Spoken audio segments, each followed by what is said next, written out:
There's a difference between working in your business versus working on your business. So let's talk about what the difference is between working in your business and working on your business. Hi, my name is Doug Vestal, and I help occupational therapists just like you start and grow thriving private pay practices.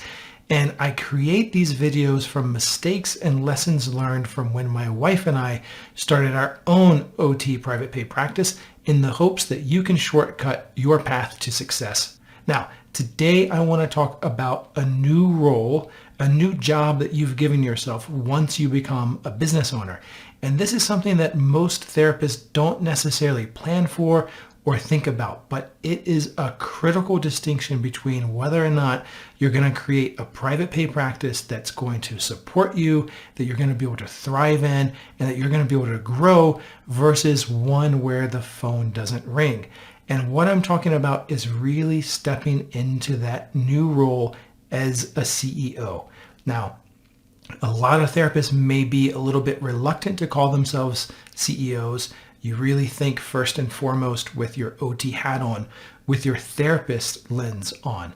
But once you become a business owner, you do in fact become the CEO. You are responsible for steering the ship.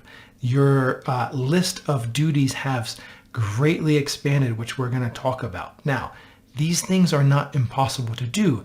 They just can't be ignored. And with you at the center of it, you have to take control of this responsibility so that you are growing your business as you want. So let's talk about the power of wearing two different hats. And the two different hats that I'm referring to is there's a difference between working in your business versus working on your business. So let's talk about what the difference is between working in your business and working on your business. When you are working in your business, you are busy. You are answering emails. You are providing the treatment to your client. You are answering the phone, scheduling them. You are writing the documentation notes. You are answering any follow-up questions that they may have. That is working in your business. Working on your business is something totally different. Working on your business is setting that strategic direction, that vision, working on those larger scale projects that's going to allow customers and clients to hear about you, for them to book with you, and for you to be able to grow your practice. So what's an easy way to know if you're working in your business versus working on your business? Well, there's a simple question that you can ask yourself. And that question is, can I hire someone to do this task? So let's think about that question. And let's go through a couple of examples. Let's say you are treating someone. Is that working in your business or working on your business? Well, you may not be at a place of hiring someone yet, but even if you are the world's best OT, you could still hire someone to see your client for those 60 minutes or however long your session is. So you physically providing the treatment session, that is working in your business. Now, let's take another example. How about community workshops? If you go and you give a community workshop, would that be working in your business or working on your business? The answer in this case kind of depends. I would say if you are just giving a one-off workshop at a particular location, that's really working in your business, because you could go and you could hire a really great student, a really great therapist to provide that workshop on behalf of your business.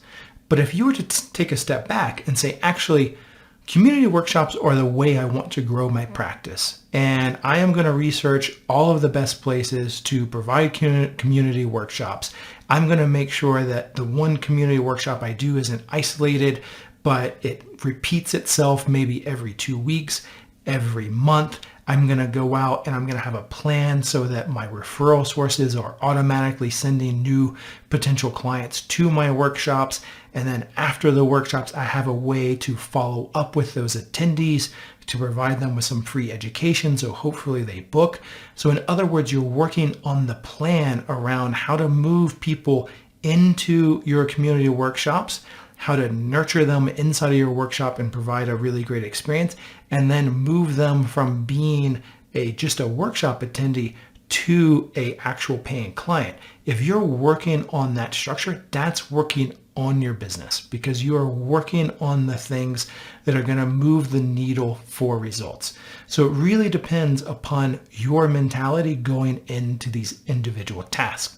And that really is a key distinction between being just a therapist versus being a CEO.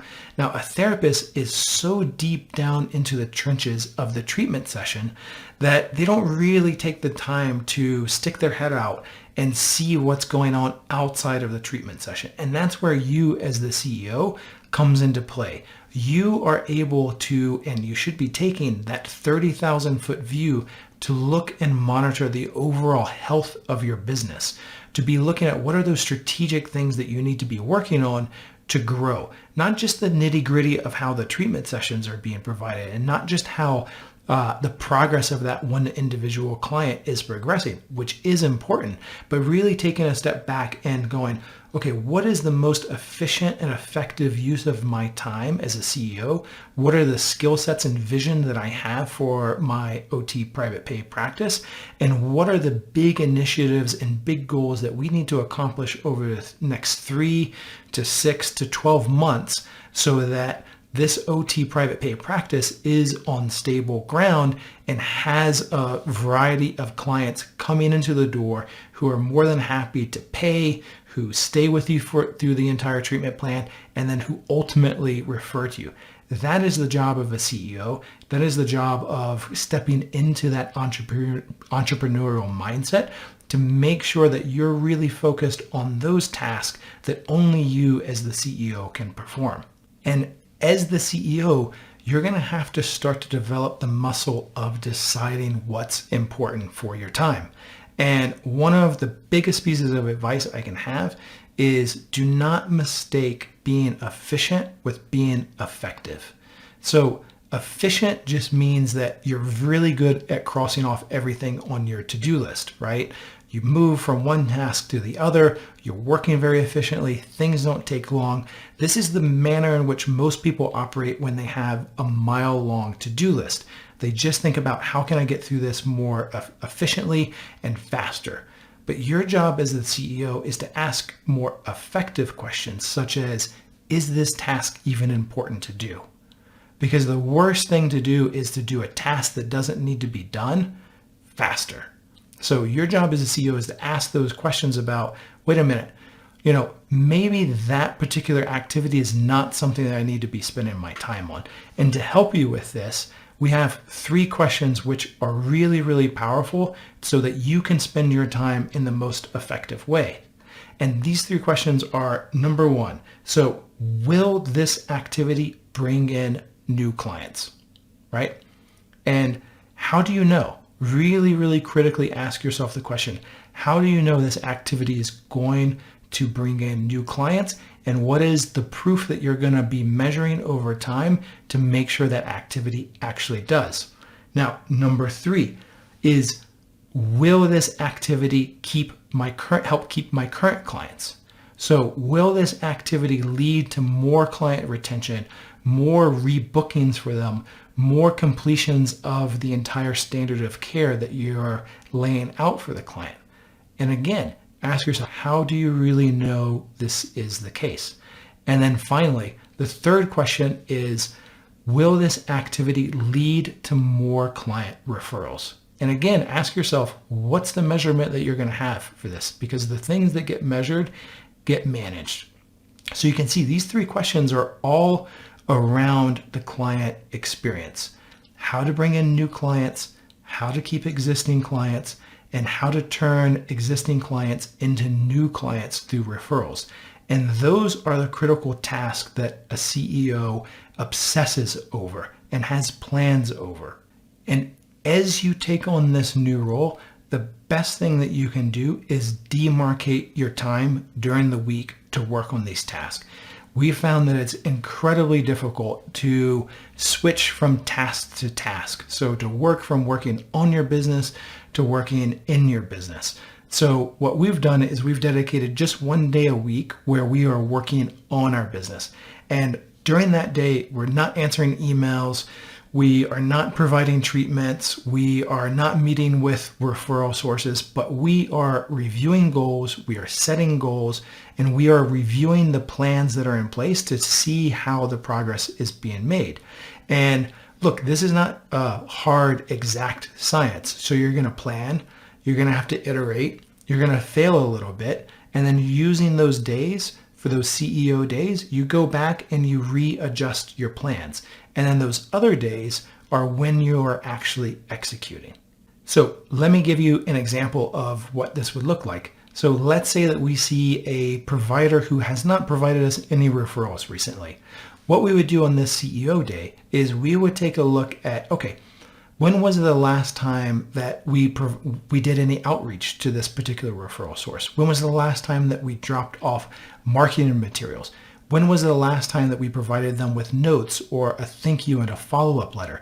And more important than that, do we actually have a robust plan in place to reach out to existing and potential referral sources to nurture them, to provide them with value so that we are not always constantly playing whack-a-mole when someone doesn't give us a new client, after 5 weeks, but we have a system in place so that we are automating our reach out to them either through customized notes, dropping off marketing materials, sending the front desk flowers, whatever the case may, inviting them as a practitioner to attend workshops that we're offering, once a quarter to keep up that professional dialogue, whatever the case may be, making sure that we actually have a plan in place so that we're not going out, constantly fighting fires, right? If you find that yourself constantly fighting fires, the saying is you may actually be the arson. So you want to develop these plans in place on those days to set a robust referral strategy in place. And then my final piece of advice is get good at failing, right? Which sounds very strange, but the more you fail, it means the more you're learning. And it means the more that you've been trying. And a lot of this is trial and error. You have to put yourself out there. You have to engage with people. You have to work on CEO tasks and put a plan in place. A plan doesn't mean that you follow it, even when it's not working for 2 or 3 years. You don't have to be, that type of stubborn about it. It means a plan is what you're going to be executing, and then you are constantly evaluating either how that plan is working, if it was a good plan, or if things have gone wrong, why have they gone wrong, and what do you need to fix? And the only way that you can grow, the only way you can learn is by failing. There is a gift to failure in that it gives you the critical feedback to improve. And without failing, there is simply no way that you can improve. So I say embrace failing, fail faster, fail quicker so that you can get on the road to success in your OT private pay practice. And if you are looking for more freedom through an OT private pay practice, then I have this video right here that you want to check out.